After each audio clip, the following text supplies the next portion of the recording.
Hey guys, what's going on? I'm bringing you another article, and this one's by USA Today. Kelly Lawler wrote this one. It's going to be a real doozy. You're going to love it. Why Outrage targeted diversity in Rings of Power, but not Interview with the Vampire? Why aren't they trolling up my show? These guys are so popular. I just want them to troll my show a little bit so that I can get a bit more traction than 10 comments and 5 possibly dislikes and thumbs up. There is a black man playing a vampire, and that's fine. But if someone black is an elf, or a Lord of Westeros, or a stormtrooper, there is a loud vocal minority that has a problem with that. Racist backlash that is virtually guaranteed when Hollywood casts an actor of color in a role traditionally thought of as white, especially in fantasy and science fiction films and series. Oh my goodness. This person has something going on deep inside. Oh my word. They are very upset, and I can't wait to find out why. This fall alone has seen abuse spewed at Amazon's The Lord of the Rings of Power. We keep going back to that for some reason, which adds actors of many ethnicities to J.R.R. Tolkien's Middle-earth, and HBO's Game of Thrones spin-off House of the Dragon, which recasts a noble family of Westeros as black, but nobody really cares. I mean, a lot of people are saying it's inaccurate, but everybody is also really enjoying the show because the story is phenomenal, the acting is phenomenal, and oh my goodness, I'm loving the House of the Dragon. But you know what? Judging from what I'm reading right now, this writer's probably going to crap on the show, so just be prepared for that. Even the trailer for Disney's remake of The Little Mermaid, oh here we go, with black singer Halle Bailey as the new Ariel, generated absurd outrage, as well as joy and elation from many. What kind of elation were people feeling? You think people were watching this and were just like, oh my goodness, this is incredible? Well, maybe some people, because people really love that woke stuff for some reason. But I mean, if you've seen the Little Mermaid trailer, it's being ratioed. I mean, it's been ratioed all the way into oblivion with like over 2 million, maybe 3 million dislikes at this point in time. It may have gotten worse, but I mean, long story short, it's not doing very well with people just watching YouTube. That's for certain. But another classic fantasy property this year changed the race of some of its primary characters, and they weren't histrionic op-eds or an avalanche of hateful tweets. In fact, fans seemed quite pleased that show is AMC's thoughtful remake of Anne Rice's Interview with the Vampire, starring a black man. Why do they keep doing that? Why do they keep emphasizing that? Like anybody cares at all? This is how disconnected from reality these people are. Jacob Anderson as suave vampire Louis Dulac, whatever, played by Brad Pitt in the 1994 film opposite Tom Cruise's Vampire Lestat. A drastic departure from the source material, Interview changes Louis' backstory to account for his change of race and makes the queer subtext of the book. Was there a queer subtext of the book? Let me know, because I haven't read the book. I've only seen the movie. I saw that many years ago. And original film, very much text, okay? It is a story that is often defined by the race and sexuality of its lead character. I mean, I personally doubt it, but I could be wrong. However, it does seem like they are definitely going down the woke path with this one and making these vampires really gay and talking about race and all these social issues that we've seen, and everything else is nothing original about it. And that's probably why people aren't watching it. But let's see why this person thinks people aren't watching it. Somehow, the outrage machine missed Interview. It might be because the series is available on AMC and its streaming service AMC Plus, with likely a smaller audience than the likes of Rings or Dragon. Yeah, so you just answered your own question, because that's probably why people aren't watching it. I mean, you've seen what happened with Billy Eichner lately, and that movie Bros. Wow, that's a horrible bomb of a movie. It did terrible in the box office, and it was.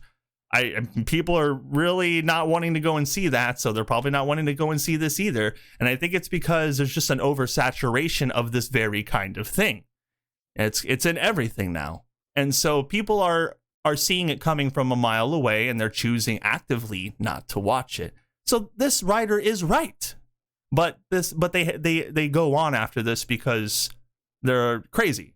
It could be because Vampire is a franchise primarily aimed at a female audience, rather than the belligerent male fans of the belligerent male fan. Wow, just look at these blanket statements, these accusations. They just put everybody, they put all men under one umbrella. That everyone's just a belligerent male fan of other properties who also cry foul at prominent women's characters or women characters in addition to characters of color. Maybe if all the female characters and all of these TV shows that are completely woke and being trashed on the internet, maybe if these female characters weren't all the exact same person, personality-wise, tough, strong woman who can't fail at anything in her life and succeeds the bad guy and all the other men in her party. I mean, that's basically Galadriel and Reva and other characters from other shows that we have seen recently.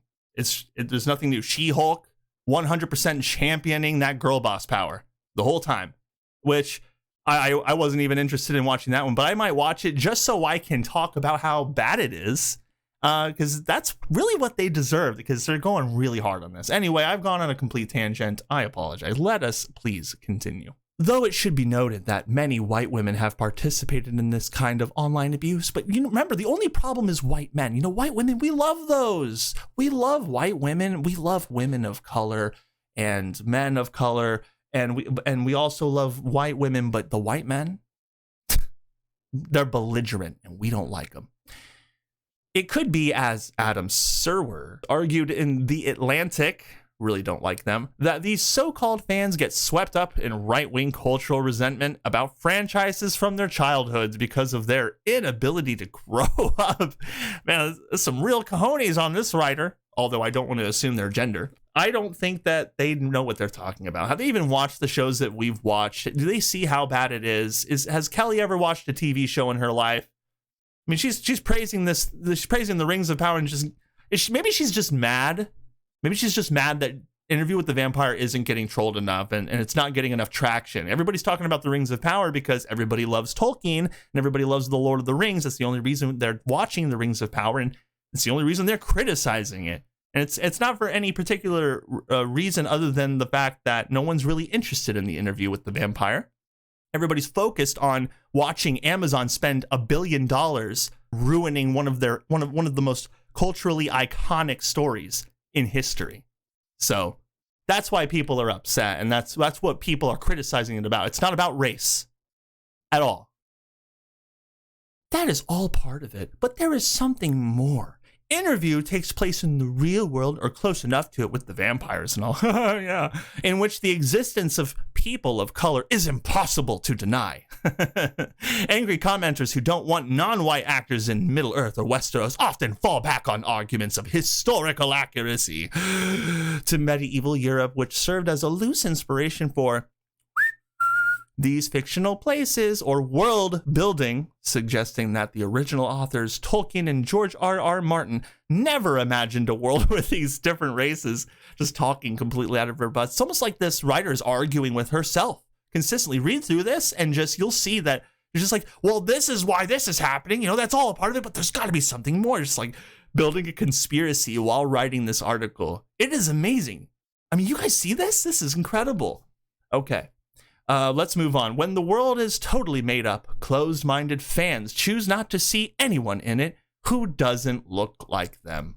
And this is what USA Today thinks of us, apparently. I can't wait to post this one because, oh boy, man, I just love seeing these opinions of, apparently all of us that don't like the Rings of Power, we're all racist. Don't forget that. We are all racist for not liking the Rings of Power. And guess what else? We're racist for not criticizing Interview with the Vampire enough. The Kelly is literally saying, why outrage targeted diversity in Rings of Power, but not Interview with the Vampire? Why are all these amazing popular YouTubers only trolling this show? It's not fair. I want to get trolled with my favorite show.